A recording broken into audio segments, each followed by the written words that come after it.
Em nome de Jesus Cristo, o único que é digno. Amém. Quem é digno? É esta reflexão que o texto de Apocalipse, no capítulo 5, nos leva. É uma das possibilidades, entre tantas outras. Quem é digno? O que, afinal, é dignidade? Os dicionários definem dignidade da seguinte maneira: característica ou particularidade de quem é digno, atributo moral que incita respeito à autoridade. Maneira de se comportar que incita respeito, majestade, atributo do que é grande, do que é nobre. Essa é uma definição teórica, técnica da palavra dignidade. No senso comum, poderíamos dizer que a dignidade diz respeito a cumprir com os nossos compromissos, sejam eles familiares, profissionais, sociais. Ser uma pessoa honrada, ser alguém exemplar, alguém que procede com decência e com honestidade. Ou seja, ser uma pessoa de caráter. Todas essas são características de uma pessoa digna. Aquele que infringe as leis, aquele que é trapaceiro, manipulador, que causa danos aos outros, aquele que pratica ações fraudulentas, é considerado uma pessoa indigna, alguém que não possui dignidade. A dignidade de uma pessoa, poderíamos dizer, tem a ver com a sua integridade moral, se ela é uma pessoa boa ou má diante da sociedade. Quando uma pessoa boa tem a sua dignidade atacada, isso inclusive é caracterizado como danos morais, e isso inclusive é passível de processos. Por isso todos nós procuramos seguir um certo padrão moral na vida em sociedade, no convívio neste mundo com as outras pessoas. Procuramos, na medida do possível, ser pessoas boas, ser pessoas dignas. Isso na nossa vida aqui no mundo, no nosso convívio em sociedade. Mas em relação a Deus, como se dá essa dignidade? Será que nós temos integridade moral diante de Deus? Será que podemos nos considerar pessoas boas diante dele? Será que temos alguma dignidade diante de Deus? Se nós olharmos para o relato bíblico, inclusive 2 textos que foram lidos hoje, nós vemos que Pedro, ele nega a Jesus 3 vezes. E ele se achava digno. Quando Jesus, ele falou que os seus discípulos abandonaria, Pedro achou que era digno, ele disse que eu jamais o abandonarei. Jesus o advertiu. E na primeira dificuldade, diante daquela situação de perigo, quando Jesus havia sido preso, quando ele foi confrontado, ele não hesitou em negar o seu Salvador por 3 vezes. Pedro se achava digno. Também temos Paulo, foi lido o texto de Atos, capítulo 9. Paulo, ele se achava digno pelo fato de conhecer as leis do Antigo Testamento, de cumprir todos os rituais do povo de Deus. E ele se achava digno, inclusive, pelo fato de, por isso, perseguir aos cristãos, até ele cair do cavalo, quando Jesus lhe apareceu no caminho a Damasco. 2 personagens bíblicos que achavam que eram dignos por si sós, por si mesmos, mas que erraram feio, que se deram mal. Quem, afinal, é digno diante de Deus? Quando eu li os textos para esse final de semana, todos textos muito ricos, cheios de conteúdo, mas não tem como ignorar esse texto de Apocalipse. É um texto riquíssimo, inclusive eu me lembrei de um trabalho que eu fiz ainda no curso de teologia na UBRA, justamente sobre esse capítulo 5 do livro de Apocalipse. É um texto rico que nos permite diversas abordagens diferentes, mas eu optei por esse tema, o tema da dignidade. Quem é digno? E esse tema da dignidade também me fez lembrar de outra coisa, mais especificamente de um super-herói da Marvel. Um super-herói que nos permite fazer uma boa analogia com esse texto bíblico.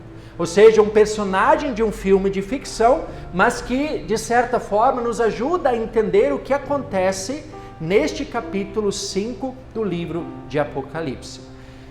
Vocês conhecem os filmes da Marvel? A maioria deve conhecer, talvez muitos já tenham assistido, talvez nem todos, mas eu vou explicar mais ou menos. Esses, né, os super-heróis da Marvel, vocês conhecem, não são todos, são mais além destes, né? Então a Marvel, ela possui vários super-heróis e todos eles em conjunto formam os Vingadores. E o objetivo desses Vingadores é defender não apenas o planeta Terra, mas todo o universo das ameaças de vilões, de monstros que constantemente ameaçam causar destruição e violência neste mundo e pelo universo afora. Então cada super-herói, a maioria deles tem filmes específicos. Tem o filme do super-herói que conta a história do super-herói, mas também tem os filmes onde todos eles se unem para combater o mal. Esses são os filmes dos Vingadores. E como ilustração, para a gente entender melhor o que acontece nesse capítulo 5 de Apocalipse, eu quero usar esse personagem aqui, vocês devem conhecê-lo. Esse é o Thor, né? Thor é um super-herói muito poderoso, inclusive é chamado de o Deus do Trovão, porque ele capta a sua energia, ele capta aquela energia dos raios e dos trovões para com isso combater os seus inimigos. A principal arma que Thor usa é esse martelo, né, que também recebe aquela energia do raio, dos trovões, para que assim ele possa então usar esse martelo, essa sua ferramenta, essa sua arma, para combater os inimigos. E aqui justamente tem um detalhe bem interessante que nos permite fazer essa conexão com o texto bíblico. O martelo de Thor. Somente ele consegue empunhar, somente ele consegue segurar este martelo. E isso tem a ver com a sua dignidade. Tem uma exceção ou outra de algum outro super-herói que consegue também segurar o martelo, mas a maioria deles não consegue. Por mais força que tenham os outros super-heróis, como por exemplo, o incrível Hulk, ele é muito forte, mas não consegue nem sequer movimentar um pouquinho sequer aquele martelo de Thor. E por quê? Porque eles não são dignos. Somente quem é digno consegue empunhar e usar esse martelo. Para a gente tentar entender um pouquinho isso, eu vou usar um vídeo do filme Vingadores Era de Ultron, que nos mostra como que o uso do martelo tem a ver com a dignidade. Mas é um truque. Não, é muito mais do que isso. Ah, tá. Então aquele que for digno possuirá o poder. Qual é, cara? É um truque. Por favor, fique à vontade. Anda. Sério? Vai lá. Tá. Isso vai ser lindo. Clint, sua semana foi difícil. Ninguém vai te zoar se não conseguir levantar. Você sabe que eu já vi isso, né? E eu? Ainda não sei como se faz. Sentiu o cheiro da zoação? Por favor, Stark, faça as honras. Eu nunca fugi de um desafio justo. Só quero... Vai lá. É física. Física? Tá, então se eu levantar, vou poder governar Asgard. Vai, é claro. Claro que não. Minhas leis serão muito divertidas. Eu volto já.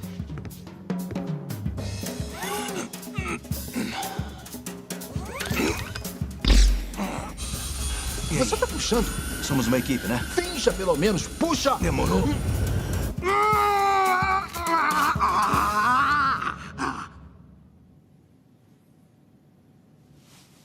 Hã? Vai lá, Steve. Sem pressão. Vai lá, capitão.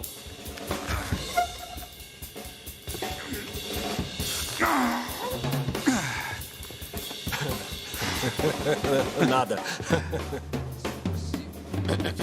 E, viúva? Ah, não quero fazer parte dessa brincadeira. Com todo respeito ao homem que não queria ser rei, mas rola um truque. Do caramba. Steve, ele quase falou um palavrão. Contou sobre aquilo? O cabo tem um sensor, tipo uma trava de segurança. Só funciona para quem tiver as impressões digitais do Thor, numa tradução literal. Essa é, na verdade, uma teoria muito interessante, mas tem uma mais simples. Vocês não são dignos. Claro. Vocês não são dignos. Somente quem é digno pode segurar esse martelo. Mas aí a pergunta, por que Thor é digno? O que tornou ele digno? E aí, para a gente entender o que tornou ele digno, nós precisamos assistir um pequeno trecho do primeiro filme do Thor, né, que eu acho que, se eu não me engano, é lá de 2011, que vai nos ajudar a entender por que somente Thor é digno.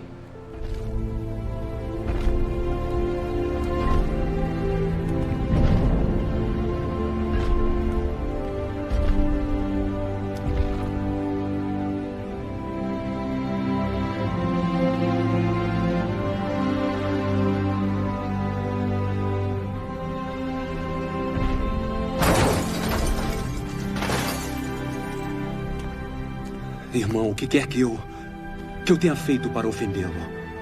O que quer que eu tenha feito para levá-lo a fazer isto? Eu realmente sinto muito. Mas essas pessoas são inocentes. Tirar a vida delas não lhe traria benefício.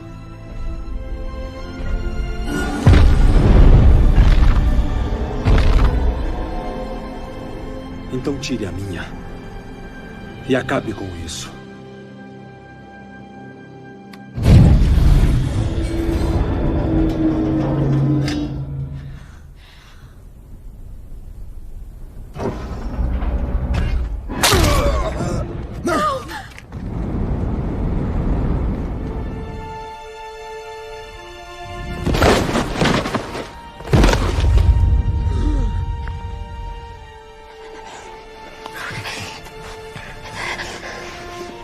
Acabou.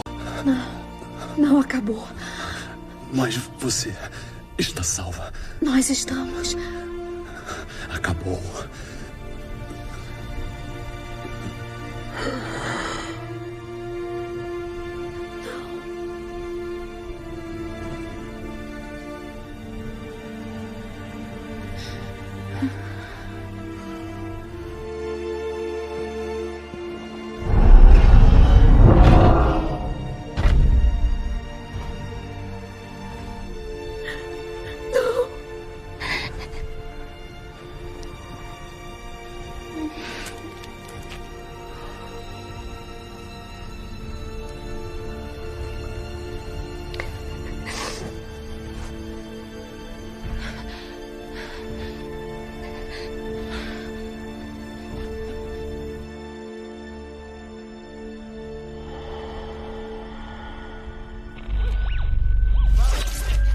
Aquele que empunhar este martelo, se for digno, terá então o poder de Thor.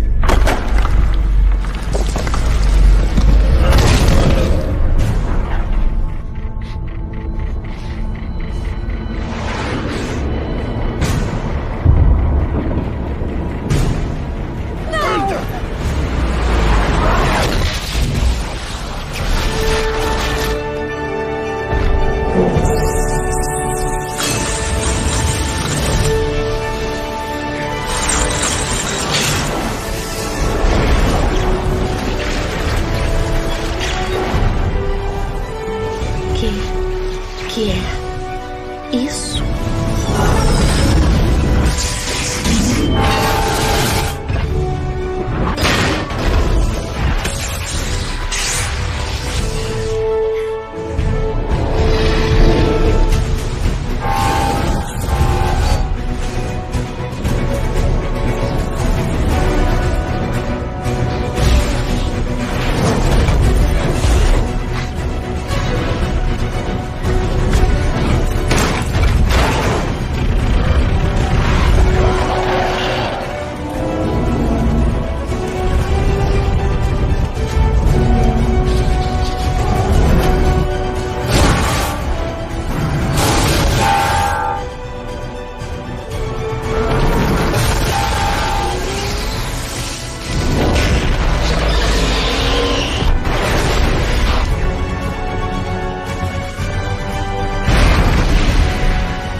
E aí, vocês entenderam por que Thor se tornou digno? Entenderam? Para contextualizar, né?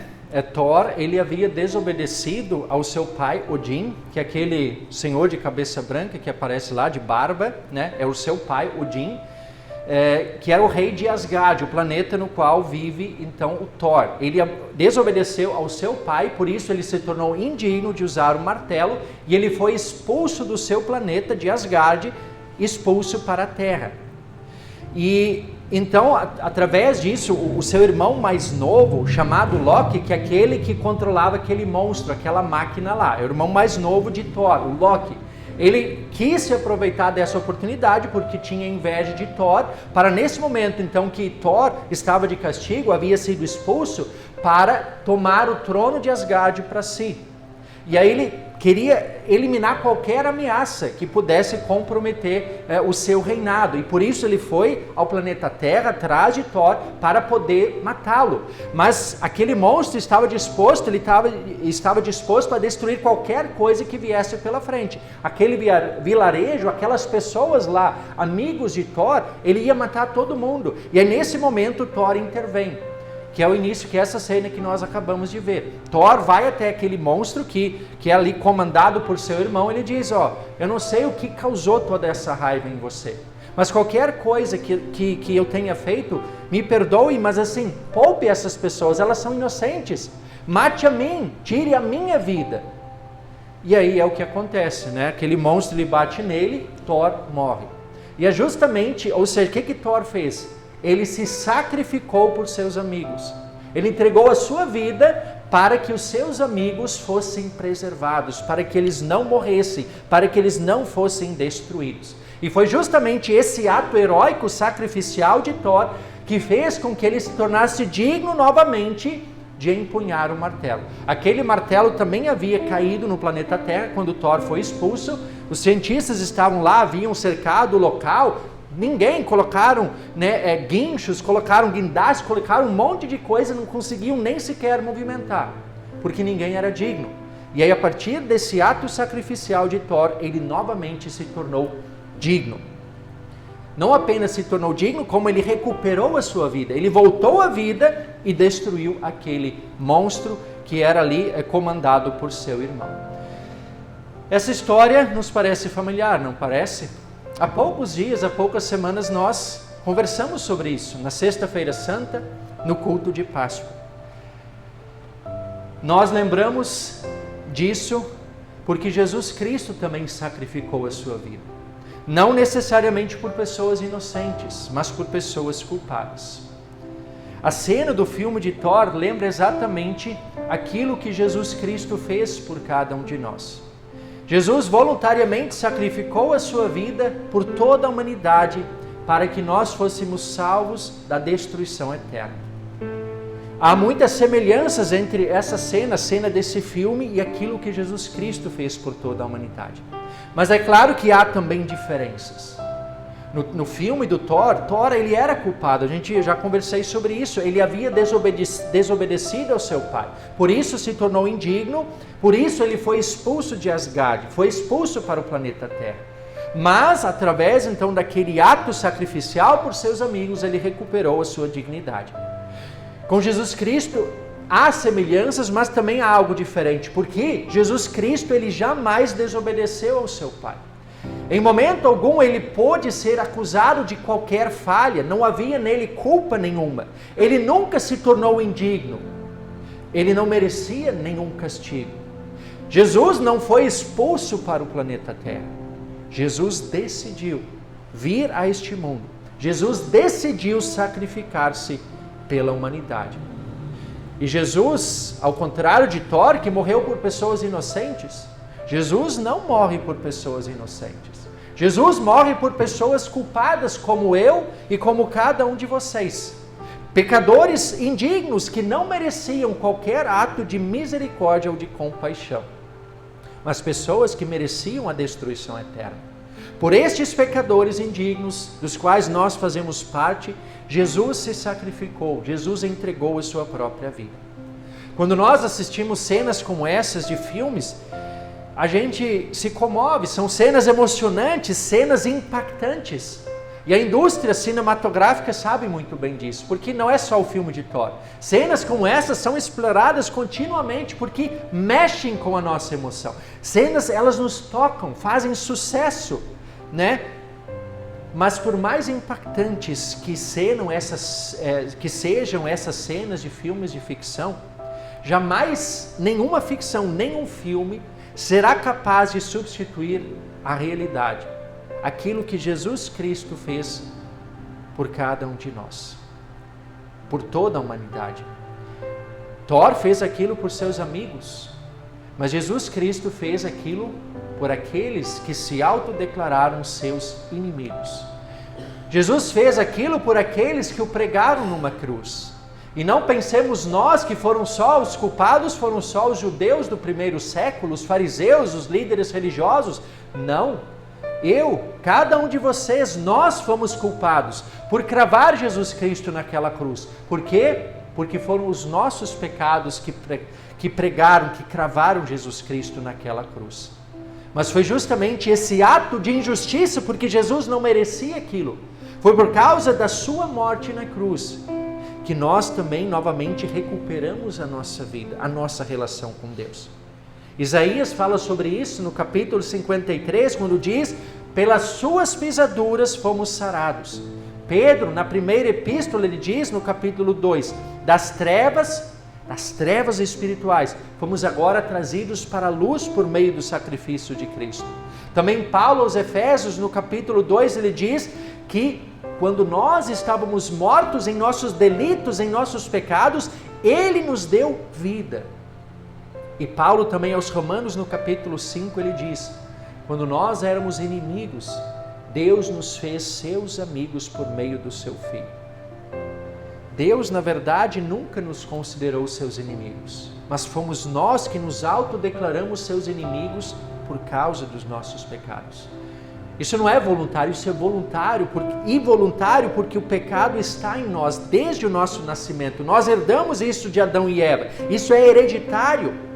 Mesmo assim, Deus não nos tratou como inimigos, mas Ele nos tratou como amigos, como diz o próprio Jesus em João no capítulo 15. Ninguém tem maior amor do que este de dar a própria vida pelos seus amigos. Ou seja, mesmo nós sendo inimigos declarados, autodeclarados, Jesus nos tratou como amigos. Jesus entregou a sua vida, Jesus sacrificou-se para a nossa salvação. No texto de Apocalipse que foi lido nesse culto, nós temos a visão gloriosa de João, discípulo amado de Jesus. Ele viu naquela visão um livro em forma de rolo que estava selado com 7 selos. Não havia ninguém digno, nem no céu nem na terra, para pegar o livro ou mesmo para olhar para o livro. Não havia ninguém digno. João então entra em desespero, ele começa a chorar, e então um dos anciãos que estava presente ali naquela visão lhe disse: não chore, eis que o leão da tribo de Judá, a raiz de Davi, venceu para quebrar os 7 selos e abrir o livro. E é nesse momento que João vê o cordeiro. João vê um cordeiro que parecia que tinha sido morto, mas não estava morto. Era um cordeiro que tinha as marcas da sua morte, as marcas da sua obra. Aquelas marcas que Jesus, naquela noite de Páscoa, mostrou aos seus discípulos. Tomé não esteve lá, uma semana depois, ele permitiu que Tomé tocasse nele, nas suas mãos, no seu lado. Sim, o Cordeiro de Deus continua com as marcas do seu sacrifício. Quando nós formos recebidos na eternidade, Jesus estará lá, com as marcas da sua obra. Parecia que tinha sido morto, mas estava vivo, porque as marcas da sua obra redentora continuam com ele. Porque com a sua obra ele venceu em nosso lugar nossos maiores inimigos, o pecado, o diabo e a morte, a condenação eterna. A exemplo do filme de Thor, Thor se torna digno através daquele ato sacrificial. E assim também que Jesus Cristo, o Cordeiro de Deus, se torna digno, verdadeiramente digno. E aí nós precisamos atentar ao que diz o cântico do livro de Apocalipse no capítulo 5, versículos 9 e 10 e depois o versículo 12. Prestem atenção no que diz o texto. Digno és de pegar o livro e de quebrar os selos, porque foste morto e com o teu sangue compraste para Deus os que procedem de toda tribo, língua, povo e nação. Para o nosso Deus os constituíste reino e sacerdotes, e eles reinarão sobre a terra. Digno é o Cordeiro que foi morto de receber o poder, a riqueza, a sabedoria, a força, a honra, a glória e o louvor. Esse Cordeiro nós sabemos quem é. É Jesus Cristo, o Filho de Deus, o Cordeiro de Deus que veio ao mundo para tirar os pecados da humanidade. Agora o que impressiona é que nós sabemos, Jesus é Deus, Mas aqui o texto, ele diz que a dignidade de Jesus não está no fato dele ser Deus, mas a sua dignidade está no fato de ele ter morrido. Esse é o grande paradoxo, essa é a loucura da cruz que fala Paulo. A sua dignidade está no fato de ele ter morrido, porque foi justamente com a sua morte, com o seu sacrifício, que ele comprou para Deus todos os povos. Pessoas, gentes de todos os povos, de todas as línguas, de todas as nações. A sua morte, o sacrifício de Cristo foi o preço pago pelo resgate de toda a humanidade, pelo meu resgate, pelo resgate de cada um de vocês. E é esse fato que torna Jesus Cristo digno. Isso é loucura. Por isso Paulo diz, a loucura da cruz, escândalo para os judeus, loucura para os gentios, porque é uma mensagem que contradiz todo o senso de justiça humana, toda a compreensão humana, porque é justamente um sacrifício, uma morte cruel e injusta, como foi a morte mais vergonhosa daquela época, era a morte de cruz, mas foi isso que o torna digno, é isso que o torna vitorioso. Na cruz nós temos o tetelestai, palavra grega que significa está consumado, ou seja, a dívida está paga. Nós tínhamos uma dívida com Deus, e essa dívida era impagável, nenhum ser humano poderia pagar essa dívida. Jesus Cristo na cruz, com a sua morte, com o seu sacrifício, pagou essa dívida. E já não existe mais nenhuma dívida. A vitória sobre todos os nossos inimigos está na cruz. A ressurreição é apenas o selo de Deus garantindo que aquele sacrifício não foi em vão. E justamente por cumprir perfeitamente a sua obra sacrificial, Jesus Cristo é o único verdadeiramente digno diante de Deus. Somente Ele é digno de quebrar os selos, de abrir o livro. Que livro é esse? Livro que contém o destino de toda a humanidade. E isso é significativo, porque só Ele pode pegar o livro, se só Ele pode quebrar, abrir esse livro, isso significa que o meu destino e o destino de vocês e de toda a humanidade está nas mãos de Cristo. Todos aqueles que nele creem, que reconhecem a sua própria indignidade, que creem nele como Salvador, estes serão recebidos na vida plena, eterna e abundante, nos novos céus e na nova terra. Aqueles que o rejeitam, aqueles terão um destino trágico, um destino cruel, a condenação eterna. Jesus Cristo é o único digno. Ele tem em suas mãos o destino de cada um de nós, de cada ser humano. A Ele pertencem a vida e a morte, o céu e o inferno, a condenação e a vida eterna. Tudo isso está em suas mãos, porque somente Ele é digno. Somente Ele pode definir o destino de cada um de nós. E agora, para finalizar, retomando aquela pergunta que eu fiz lá no início, nós falamos sobre a dignidade. Nós já vimos que existe perante Deus apenas um digno. Mas e a nossa dignidade? No que se baseia a nossa dignidade diante de Deus? Será que é naquilo que nós fazemos? Será que é na nossa integridade moral? Será que é no quanto nós somos bons? E aí, novamente, os exemplos que eu dei lá no início. Paulo e Pedro, eles acharam que era na dignidade deles mesmos. Pedro, quando ele achou e garantiu que ele jamais abandonaria Jesus, Jesus o advertiu, mas ele o negou 3 vezes. Sim, Pedro negou. Também Paulo, que achou que, pelo fato dele conhecer as Escrituras, e a partir disso perseguir os cristãos porque achava que era digno e fazia a vontade de Deus. Mas ambos, tanto Pedro quanto Paulo, eles se enganaram feio. Eles deram com a cara na parede. Sim, eles se equivocaram. Mesmo assim, ambos, Pedro e Paulo, se tornaram grandes apóstolos de Cristo. Não por causa da dignidade deles, porque eles passaram a servir a este Cristo. E isso foi possível a partir do momento que eles mesmos reconheceram a sua própria indignidade. reconheceram a sua indignidade e passaram a confiar no único que é digno, que é Jesus Cristo. E essa é a principal mensagem desse texto do livro de Apocalipse. Nenhum ser humano tem dignidade própria diante de Deus. Isso todos nós precisamos ter muito claro em mente. É isso que nós precisamos humildemente reconhecer e confessar. Nenhum ser humano tem dignidade diante de Deus. A nossa dignidade diante de Deus está baseada tão somente na dignidade do próprio Jesus Cristo. Ele é digno em nosso lugar, justamente por Ele ter se sacrificado em nosso lugar, por Ele ter sofrido o castigo que deveria ser nosso.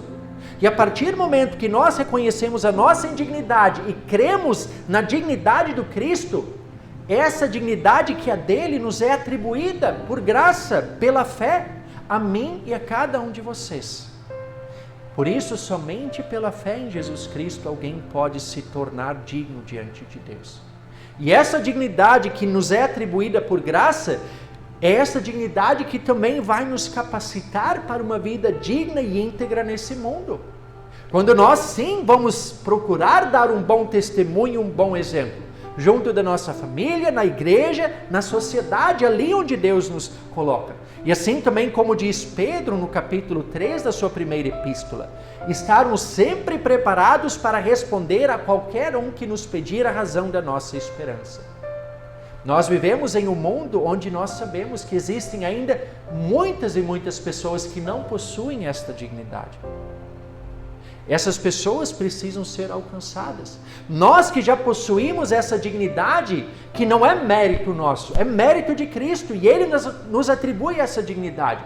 Nós devemos ser seus instrumentos para que essa dignidade ela seja compartilhada, ela seja testemunhada, para que muitas outras pessoas também recebam esta dignidade. Não por eles mesmos, mas por causa daquilo que Jesus Cristo fez por elas. Quando Cristo entregou e se sacrificou, Ele não se sacrificou, Ele não fez aquilo apenas por um grupo restrito de pessoas. Como Thor, salvou aquele pequeno grupo de amigos dele. Jesus fez isso por toda a humanidade, sem exceção. Agora, como isso se torna nosso? A partir do momento em que nós reconhecemos a nossa indignidade, os nossos pecados, as nossas falhas, a nossa imperfeição e confiamos na perfeição e na dignidade do Filho de Deus.